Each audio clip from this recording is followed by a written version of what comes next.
Hello and welcome to the Primace Propositions podcast. Hear the lion roar. I'm Matt Brown, head of proposition, and I'm joined by our proposition manager, Liz Wilkie. Hello, Liz. How are you? Hi, I'm good. I'm very excited for today's session, particularly because we've seen so much of Zurich lately at the halftime events, and they're very busy stands. So they've obviously got some really good things to be talking about. They have. They are very busy. Sahota, I'm pretty sure you can tell us how busy you've been at our halftime events. How are you, mate? Very well, mate. Very well. It's been a busy week. There's been a couple of Primus halftime events that we've attended this week. England are in the final of the Euros. Accelerate is literally launching sky high. So, yeah, things are going really well, mate. I love it, mate. And by the time this goes out, England will have either won a trophy or not won a trophy. So, we could be regretting mentioning England or we could be basking in the glory, couldn't we, really? So let's see what happens. Fingers crossed. Fingers crossed indeed. So we're also joined by Sam from Zurich. So Sam is head of proposition and innovation. Have I got that right, Sam? That's right, yeah. Good stuff. So I believe you're going to be doing a lot of the talking today. So we've got some questions that we're going to ask you shortly. I guess clearly we want to talk to you about Accelerate. We've seen you, as Liz mentioned, at our events. You've got a big rocket ship on the table and you're talking about this add-on quite a lot. It's a big story for you guys. So I think as a starting point, really, you've seen a huge opportunity to add real value to life products with Accelerate. Sam, the personal reason for this comes from you. So why is this so important to you? Yeah, thank you. And thanks for having me on today, because this is a really, really important subject. So where do I start with this? I'll probably just give a very quick high-level summary of what Accelerate is for those of you that don't actually know what it is. So Accelerate is a add-on package that can be purchased along with personal protection or income protection. And it offers our customers access to a range of services and medical care services for serious illnesses like cancer, heart disease, and neurological conditions. In essence, it gives you fast access to virtual consultants, access to private diagnostics. You're also able to get a second medical opinion following a diagnosis. And then there's some other features which I don't want to touch on now because these are the sort of crown jewels of the proposition. There's more around personalized treatments and propositions suited to the individual. So why is this so important? Well, this is a personal mission for me. And I know it sounds cheesy, but this goes all the way back to 2012. Now, in 2012, I was working for a competitor, not going to say who it was, working in propositions at the time. And I was designing critical illness products. And I then received some devastating news that my daughter was diagnosed with a brain tumor. Now, at the time, she was 4 years old. I'll go into some sort of details about how this has actually shaped what you actually see today in terms of Accelerate. Every part of this proposition that I've designed and built, I've either used or I wanted to get access to it, but I couldn't. So this is real life. This isn't just something that is very rare.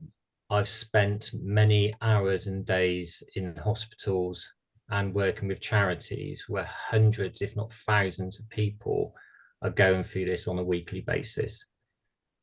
So from a propositional point of view, when I sat down and digested the news of my daughter, we all go into certain fight or flight mode. I went into fight mode literally the following day. And I wanted to make sure that my years of experience working in protection, I could now actually do something that's really going to add value. I kept this to myself. I didn't actually tell anyone in work for over a year about my daughter's diagnosis. I internalized it, okay, which was a mistake because it's a really difficult thing. But it lit a fire inside me to think, well, okay, what actually is protection there for? What problem does protection solve? and critical illness, income protection, term assurance. We all know the benefits of this, the financial resilience it provides.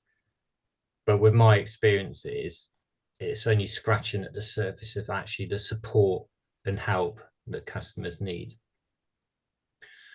So what actually happened is that back in 2012, about a couple of months after my daughter's diagnosis, I started working on a proposition to deliver access to treatment for children and adults that have had a serious illness, because I couldn't get that access.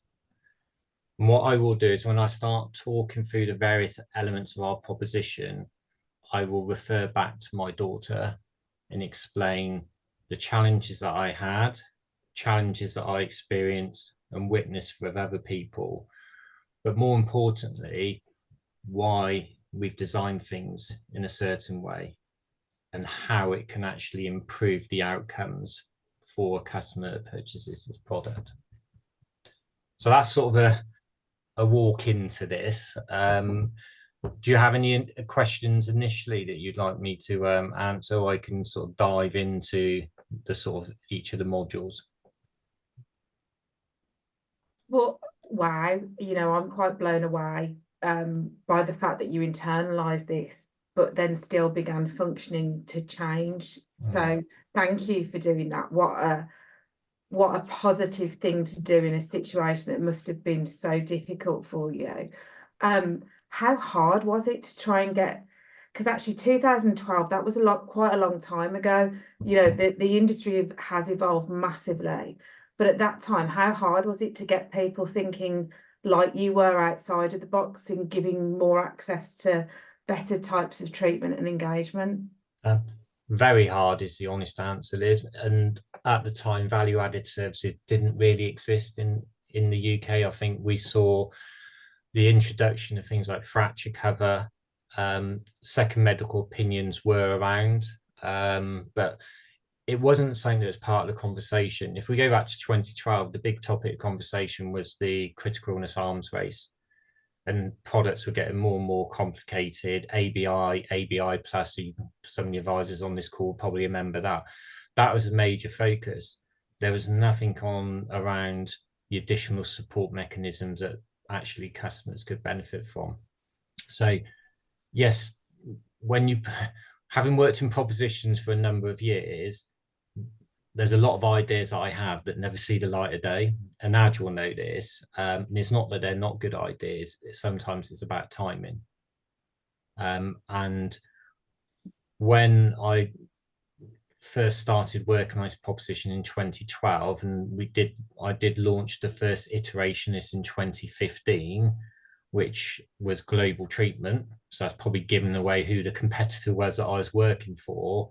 That took two and a half years from concept to getting that over the line, just for one product.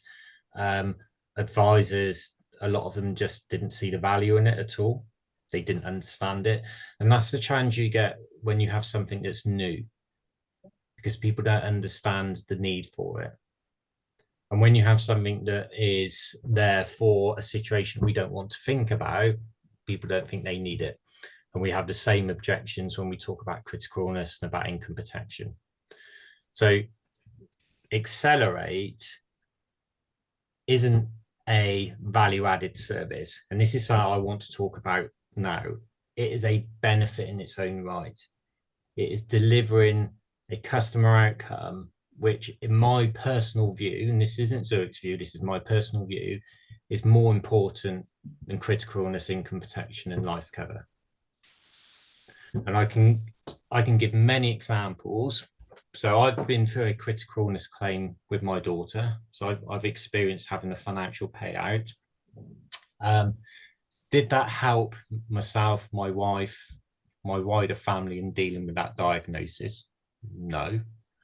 What did we do with that money? Well, it went straight into a cash ISA for her in case she ever needed it.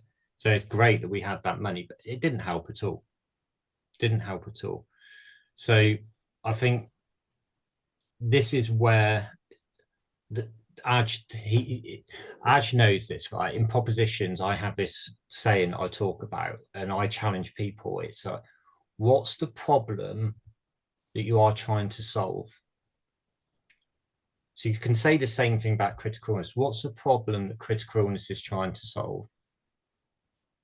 It's not trying to solve a problem, well, I need to pay my mortgage off. It's providing financial resilience to allow individuals to cope with a very difficult situation. It's not solving that problem. It's not allowing people to have the treatment or get access to what they actually need. And that's the gap. That's the big gap in our industry today. And that's the gap that Accelerate will plug. So just to give the sort of listeners a bit of insight, and tell me to shut up if I'm going into too much detail, but I think this is quite important because the industry is evolving all the time, is that when I sat down and took my personal situation and looked at, well, how does this correlate into everybody in terms of having a situation, is that when does someone become vulnerable medically and from a health point of view? At what point could an insurer step in to start to help? When could an advisor have that conversation with a customer to say, this could potentially be a problem or an issue, we need to put a support mechanism in for you? And that is when you first start experiencing something that's wrong with your body, a symptom. You know something's not right. That situation can happen weeks, months, years before current protection policies even help. So we wanted to look at something that would actually help in that instant when you first have that symptom and you start this roller coaster, right? So it's up and down. You don't know what way it's going to go. And every individual that has a serious illness, their journey will be unique. It will not compare to anybody else. So you don't ever judge it based upon what your neighbor or your family's experienced. You don't know what's going to happen. So you want to make sure that if you are in that situation, you have the securities there that should the worst happen, you've got the very best chance. And that was almost the overarching sort of principle that we attached to when we went through to Accelerate. That's so true, because I think unless you've known somebody that's had a significant illness, you know, lots of people think, in fact, chemotherapy is like taking ibuprofen, that it's a set formula. Unless you've been close to that, you won't understand that it's specifically based upon what that individual's needs, illness, times, everything else at that point in time. So tell us a bit more about your journey and what took you then, what you found was lacking in your world, that you could then introduce, please. Okay, so I could talk for hours about this, so I will just pick out some of the key snippets of each part. So like I said, so my daughter was diagnosed with brain tumor on April the 13th, 2012. It was on a Friday as well, so you couldn't write it. Now, the story for this began a good 4 or 5 months before then. So she had some problems, symptoms with her eyes. We went to the GP on a number of occasions, got sent to opticians, just got into the normal funnel of support or lack of support. I knew something was wrong. I've got a medical background in terms of medical underwriting, 15 years. So I'm quite interested in medical stuff. So it just didn't feel right. As a father, you get a gut feeling. Eventually we got a referral to a hospital, and over a period of a couple of months, we had 3 separate appointments at hospitals. Each time we were dismissed. For example, just wear a patch, it'll get better. It's nothing wrong. We see this every day. It wasn't, the standard of care wasn't what I expected. We were given 6-minute slots at the hospital. We were just given a registrar who'd literally just come out of medical school, done a couple of years training. And it's like, well, no, this is my daughter's life. I had a chat with my wife. I said, I'm not leaving this hospital this time until she's getting seen by a proper consultant and we get a scan. That was what we agreed on. So we had a fight in the hospital, shouted, screamed, you've got to do this sometimes. And then a consultant did come into the room, looked at my daughter and said, yeah, we need to get a CT scan tomorrow. Okay. that did take six I can't remember now, it's like 6-8 weeks from when we first saw the first registrar. So that was the first part. I just thought, if I hadn't thought, I might still not know today that she actually had this brain tumor, and it would have caused significant problems where she probably would have died. So that was the first part.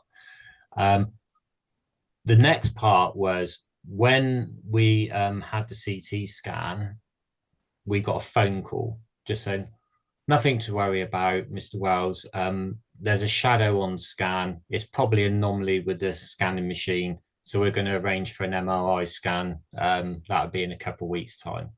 So you can imagine, I knew that there was something there. I haven't spoken to doctors before. So we went through 2 weeks of hell waiting for this MRI. And then when the MRI happened, I knew what the result would be. So I'd already prepared myself. And yeah, we got told that she had a brain tumor. 3 minutes, we were in the doctor's room. And then they wheeled in a cancer specialist like that and just said, oh, she's going to talk to you now about the next steps. And have you got any questions? Well, we're in bits, as you can imagine. And I just said, look, I need to process this. And they said, oh, we'll be in contact. You're being referred to another hospital 40 miles away who are specialists in paediatric cancer cases. We'll be in contact. The next thing I remember was sat in the car. That is not an unusual situation. Having spent many, many hours sitting on cancer wards with other parents, talking to them about their experiences, it's very similar. I'd imagine that experience as an adult is probably even worse because they do put more time and effort into pediatric cases. So if we go to the first module of virtual consultant, so why have we built virtual consultant? So virtual consultant will give you access to a specialist, top consultant, like we are today talking within a matter of days. So none of this getting passed around the houses and it's a potluck of who you get to see. You can choose who you want to see, or it will be recommended based upon your symptoms. That can happen in a couple of days. There's no time limit on that appointment. That's great. And this is almost the thing that underpins the proposition. It's the digital part. It's the access. It's providing you with quick, professional access to the care that you need. The second part was my daughter had a CT scan, then an MRI scan. Now, that's because they follow NHS protocols. CT scans are about 40% the cost of an MRI scan. So it's almost like a triage part. But they knew something was seriously wrong because the consultant said to me, I've only seen this deviation in an eye, I think it's once or twice in the last 20 years of practicing medicine. So surely that would be a red flag to say, right, let's go and get an MRI scan. So what we've built in the second part of the module is private diagnostics. Now, private diagnostics will deliver access to a customer who's been referred by their consultant for a specific test. Now, this wouldn't be, we're just going to send you for a blood test to see what's going on. They will look at the symptoms. So if it'd been my daughter, they looked at her symptoms and said, right, we need to get a head and neck MRI scan like now. Don't matter how much it costs, that's the gold standard test that as a cancer specialist we would get. I've spoken to over 30 leading cancer specialists around the UK around the top 50 cancers that get diagnosed. What is their optimal test to get a diagnosis straight away? And we've got a full list of this. Every one of them tests are covered under private diagnostics. So you have the comfort you're getting the best possible test as quickly as you can. So that's the first part. The diagnostic centres are based all around the UK. They're all private facilities. They're same facilities that are used by some of our private medical insurer companies. We have contracts with them as well, which allows us to get fast access. So we pay a little bit more, so the customers are at the top of the list in terms of when you get the appointments, which is a really important thing. It covers all non-invasive tests, and it also covers a range of invasive tests like biopsies, endoscopies, blood tests, etc. But ultimately, whatever the doctor says you need, you will be covered for, and that's a key thing. So that's sort of private diagnostics.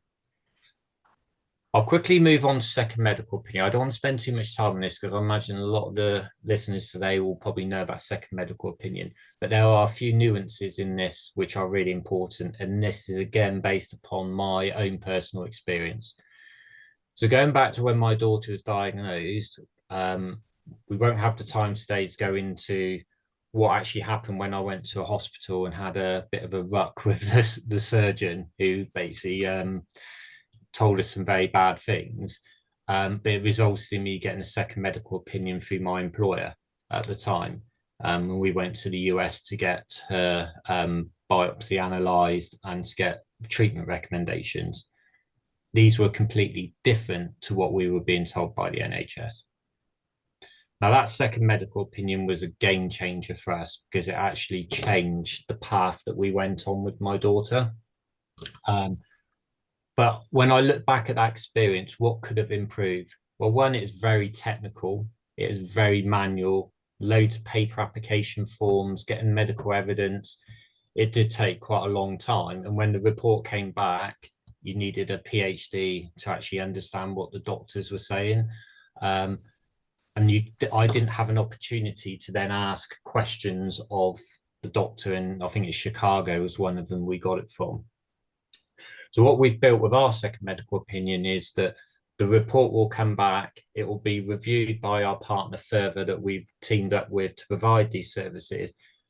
They will write a layman's report to explain all the technical details simply. But more importantly, if you have additional questions, you can now have a virtual consultation appointment with the doctor who did the second medical opinion. And that can be anywhere in the world. And that is absolutely critical because when you are making life-changing decisions, you have to be sure. So that's the sort of second medical opinion. Now, I think I mentioned that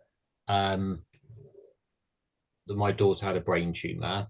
So part of the protocol with the NHS at the time was that they were running a clinical program in the UK to do analysis of tumour types. It's a paediatric study.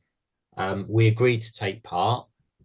So my daughter had she had like an 8-hour brain operation to get a sample. So she's quite unlucky where her brain tumour is deep in her brain and it's inoperable. They can't take it out because it would kill her. But they could manage to get a biopsy. Now, this was critical in terms of understanding the grading of her tumour. And this molecular profile that we obtained through this almost like clinical trial actually told us a number of things. And what it told us is that she had a specific mutation, which meant that her cells, so cancer, how it works is that cancer cells are basically bad cells that keep dividing and they basically eat the good cells in layman's terms. She had cells that would multiply quickly. And it's like, oh God. When I hear this, I know it's really bad.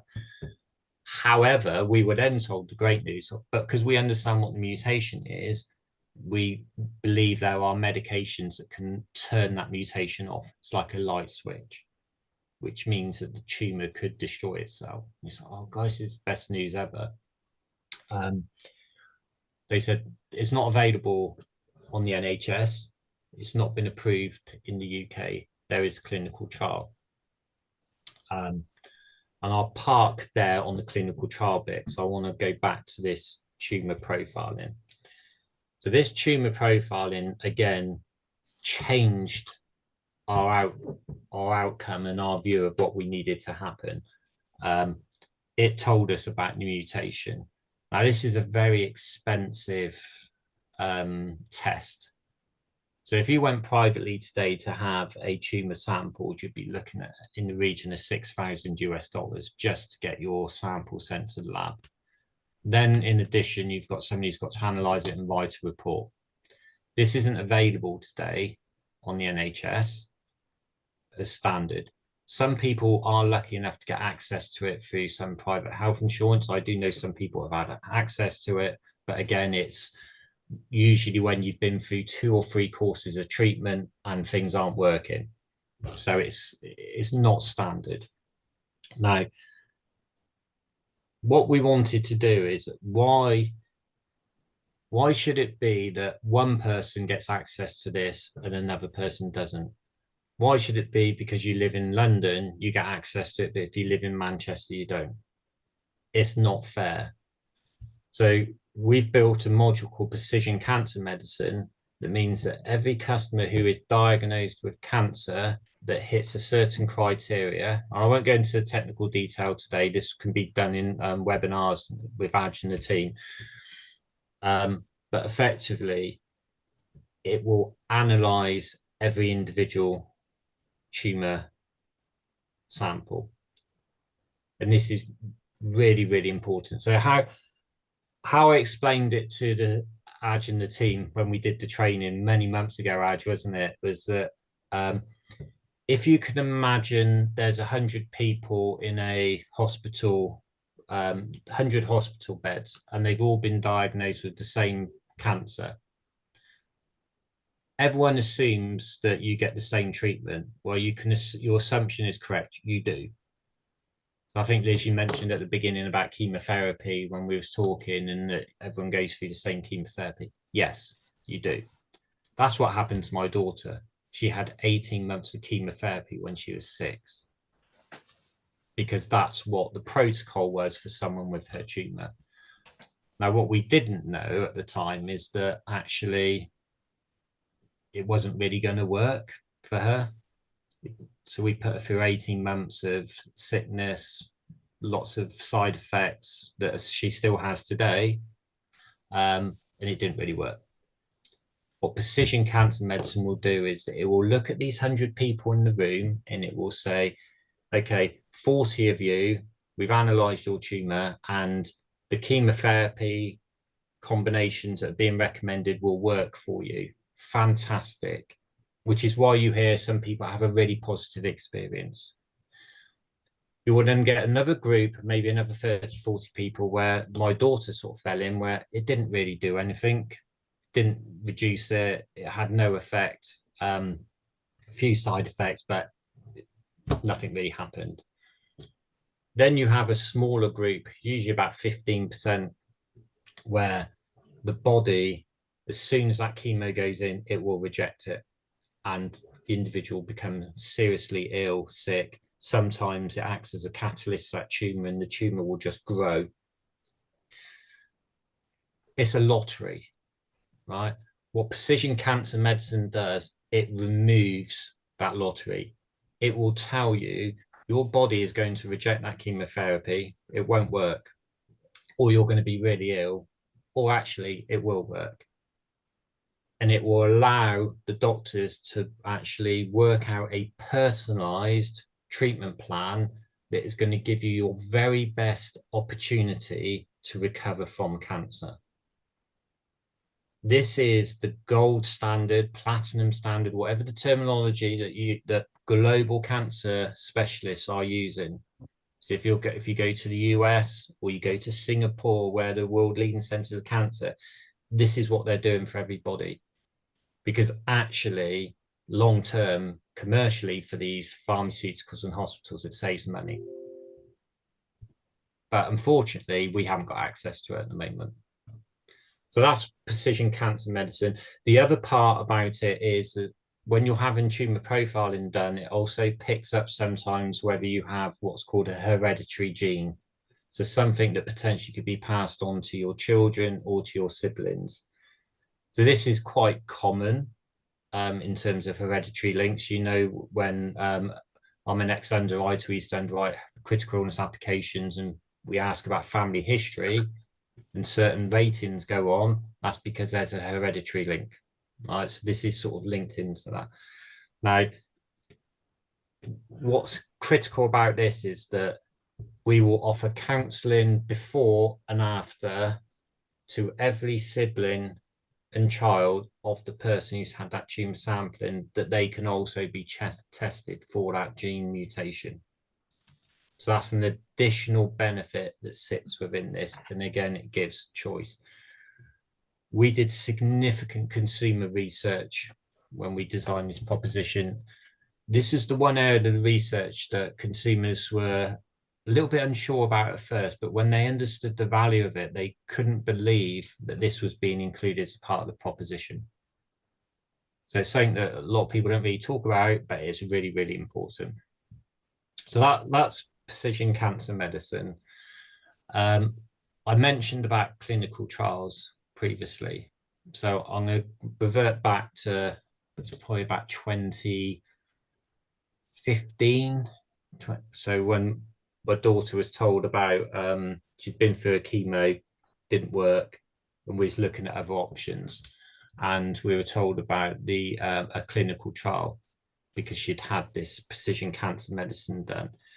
We were sent off to Great Ormond Street Hospital to say that she was an appropriate candidate for a clinical trial for something that could potentially eradicate her tumour.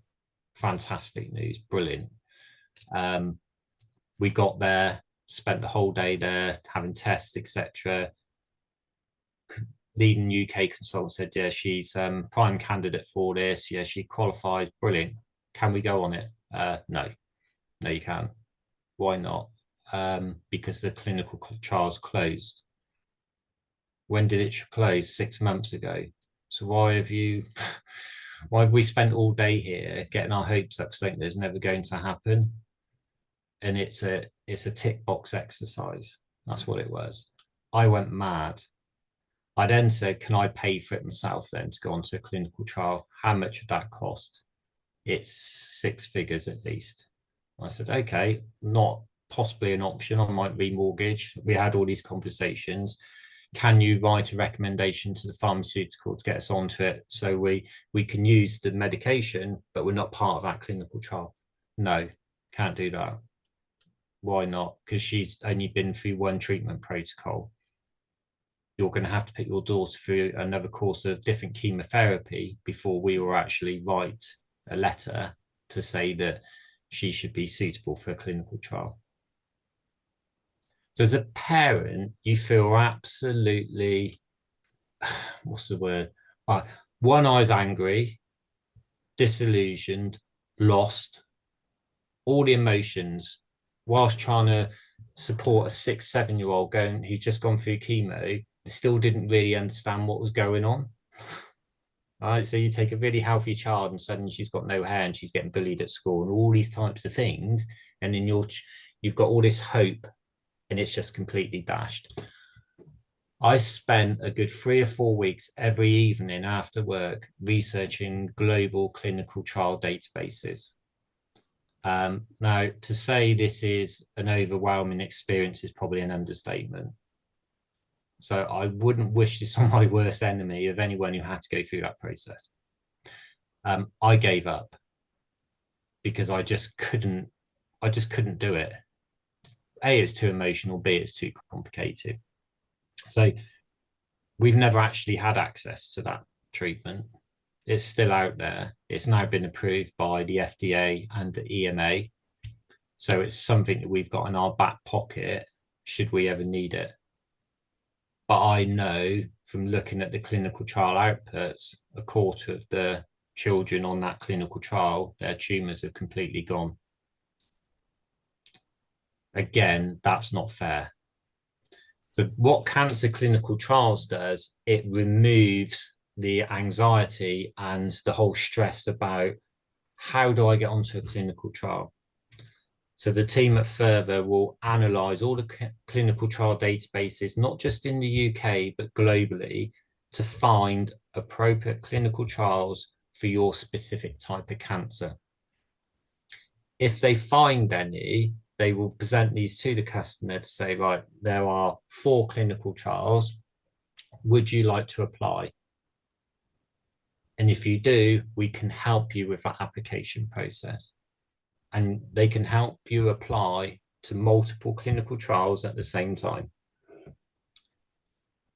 If you are accepted by a clinical trial, or 2 or 3, you have to make a decision. You can only go on one. Once you are accepted and you apply, and once you are accepted and you're in that clinical trial, the clinical trial is paid for by the pharmaceutical company. So the cost of like the actual medication is pharmaceutical, but what they don't pay for is all the ancillary costs that sit around that. So if I say, for example, if the clinical trial was in Edinburgh and I lived in London, you would be responsible for traveling up to Edinburgh, say on a weekly basis for your medication or your shot, staying overnight, flights, you have to eat. There's other costs that come with clinical trials. So what we've built into the proposition is all them other costs are actually covered for and paid for. So you don't have to put a hand in your pocket. And you will also be able to take traveling companions with you. So this is similar to the global treatment proposition that I will come on to lastly. So that's a nice segue into this last part, which is global treatment. So I'm not going to go into global treatment because I think a lot of listeners are probably aware of this. There are some key differences, but I want to revert back to why this is so important in relation to my daughter. And there's sort of 2 quick stories on this. So remember I talked about second medical opinion. The second medical opinion actually told us that one of the best treatment outcomes for our daughter's tumour was something called proton beam therapy. Now, at the time, that didn't exist in the UK. So to get proton beam, you had to go to Jacksonville in Florida. And the NHS were funding up to 20 children a year to go across to Jacksonville. But there's hundreds of children every year that are diagnosed with these brain tumours. So we were never even offered that. And when I had the second medical opinion, I said, oh, can we go? They said there's better treatment alternatives. She's not serious enough to actually get sent to to Jacksonville. I don't know what's more serious than actually having a brain tumour, by the way, but that's what we were told. In complete, this is really, I talk about fate and destiny, right? So over the years, I've worked with lots of people in insurance, and I worked with a reassurer for a good 25 years when I was in underwriting and in propositions. And this guy I've known for 20 years. We only found out recently that his son also had a brain tumour the same year that my daughter was diagnosed. And actually, he had exactly the same type of brain tumour. I mean, the chances of that, considering there's only a couple hundred every year, is really slim. He was offered the operation for proton beam in Jacksonville, Florida. So his son went, and he was telling me all about the experience. His son's tumour's gone. My daughter's tumour is still there today. Again, postcode lottery. So that's the first part of what that is so unfair. That is so unfair. So if I want access to the best treatment, you should be able to have that, irrespective of where it is. So that's what the first part of global treatment will deliver you. It will give you access to that treatment that you need if it's recommended. And this sort of links into precision cancer medicine as well. So with precision cancer medicine, when you get this personalized treatment plan, it may say that your treatment plan could be a combination of vincristine and another type of chemotherapy, which is readily available here in the UK. If that's the case, fantastic. And we will integrate you back into the NHS if that's what you want, and you can have your chemotherapy. But what happens if it's saying you need this particular type of immunotherapy drug, which is either A, really expensive, and therefore it's a lottery whether you get it in the UK, or whether actually it's not been approved here yet, or whether these latest surgical techniques aren't available here. That's where global treatment will come in. When I launched global treatment in 2015, that was based upon my experience up until that point with my daughter. And there were things that have happened since that there were gaps in my original design. Because whenever you design something, nothing's ever perfect, right? And it always evolves. So we've made some significant improvements. One of them being is that when you actually have your treatment overseas, that's when your journey begins. Things will happen for months and years afterwards in terms of maintenance, ongoing scans, etc. You now have a choice. You can have that back in the UK, utilising our private diagnostic centres and our virtual consultant technology. Or if you wish, you can still choose to go overseas. And there's other features and benefits which I won't talk about today because we're running out of time. I can see the clock. So that's the sort of synopsis of Accelerate, but in a real life experience. This is my experience. I've spoken to lots and lots of people over the last couple of months since the launch of Accelerate, and I'm absolutely shocked by the number of people that have a similar experience or know someone that's been through something, a family member, a friend, someone at their football club, someone at...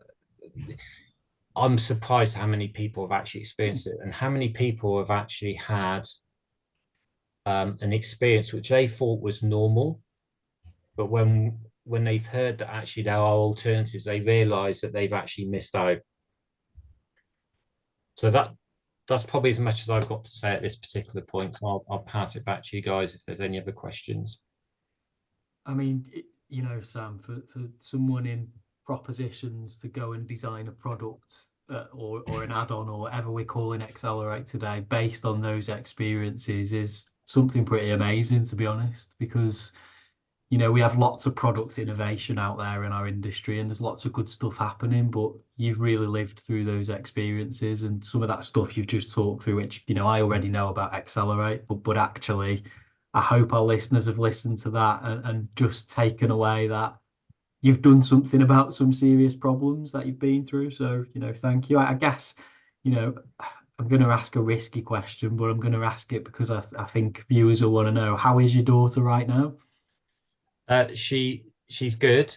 Good. I mean, she's still here, right? So that's, if you take me back to 2012, if you'd asked me in 2024, what would you want? I said, well, I just want her still to be here, because there were times that wasn't going to happen.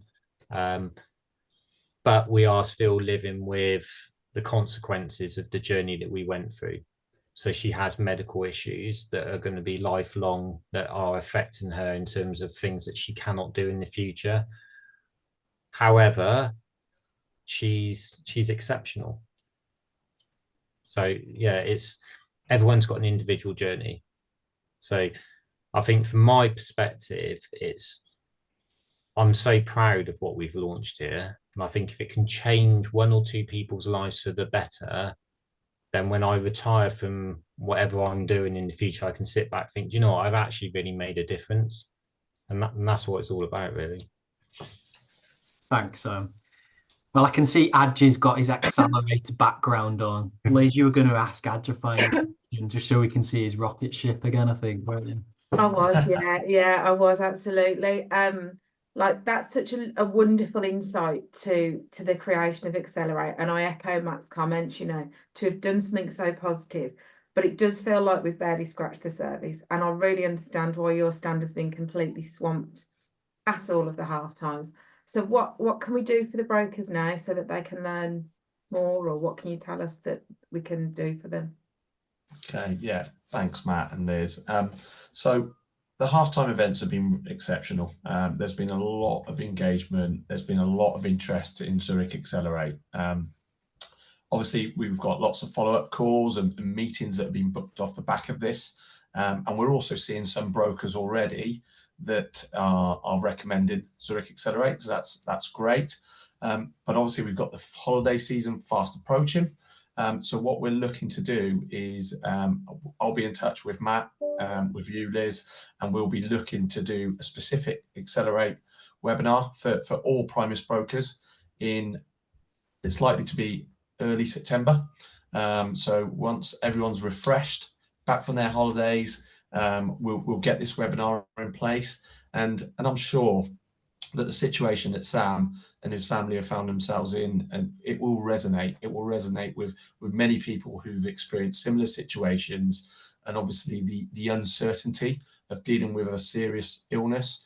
And there's lots of questions here, like who do you turn to for support, for information, for understanding of the illness, and how quickly are you able to access the diagnosis and treatment that you need.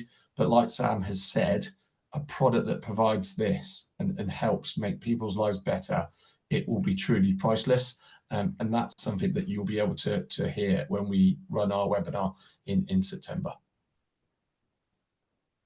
Thanks, Aj. Brilliant, thanks. And I'm pretty sure, you know, our listeners would love to hear from our 2023 personality of the year. You really didn't want me to say that, did you? But I'm going to anyway. So hopefully you'll be on those webinars, Aj, yeah? Yes, definitely. So myself and my colleagues will be on that, and we'll be looking forward to seeing lots of Primus brokers on that webinar. Good stuff. Well, chaps, thank you so much. Sam, thanks for telling the story behind Accelerate. You know, really useful insight. So hopefully we get lots of listens back to this and you guys get lots of questions. Thanks, guys. We'll see you soon. Thank you very much. Thanks for having us.